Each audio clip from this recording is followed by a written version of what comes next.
Raha fanafiana kosa Lavon'ny balan'ny zandary ny alin'ny talata 20 Febroary lasa teo Ndrianasolo izay isan'ny jiolahy malaza amin'ny fanafiana mitambasy amin'ny lalam-pirenena fahafito iny.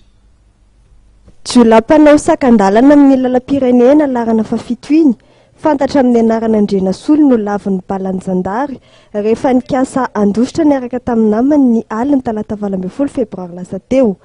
Raha nikasa anao fanafiana fiara-pitatitra Mazda iray, ireo jiolahy dia nanao sakandalana tao Andamaka, commune ambanivohitra Corobin, district Nambomasoa, dia mbola afaka nandositra mpamily ka nampandray avy hatrany ny zandary tao amin'ny bourgade-ny Corobin sy Ambatofinandrana. Misy ny velam-pandrika nataon'ny zandary ka lavo ny jiolahy iray. Raha nanavina mitatra zareo dia nampanampahinandreo zandary dia niteny hoe andao fandriana fa mbola ao ireo olona reo. Dia napetraka ny velam-pandrika, izany hoe velam-pandrika izao dia tsotra hoe noentina niverina ilay tômôbila voatoraka. Dia raha fatandrifa amin'ny lalana nanaovan'ireo nisy ny fitorana dia niadana. Dia raikitra indray mandeha nitoraka dia nijanona.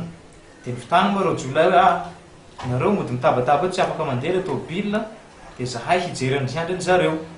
No kelikely indray misy olona katsakatsaka tany anaty ala dia nivoaka reto rolahy mitsilo torsa hoe mitondra torsa mivonona hanao ny asa ratsiny.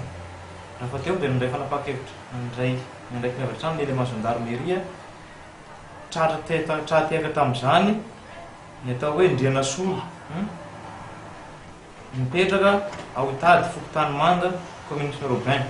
Raha fa ho tratra izy atao hoe tandreo mijanona namaly tifitra reo namany izay nilefa dia niezaka nilefa koa ity Ndrianasolo ity dia raikitra amin'ny fanjevona dia Lavon'ny balan'ny tany filaminana ity farany. Tsy nisy naratra na ainana fo kosa ny mpandeha tamin'ilay fiara fitateram-bahoaka ary tsy nisy zavatra voaroba. Paikady ampiarina zandarimariam-pirenena amin'izao fotoana izao ny manao escorte ireo fiara fitateram-bahoaka manao karavanina mba hisorohana ny fanafiana amin'ny lalam-pirenena.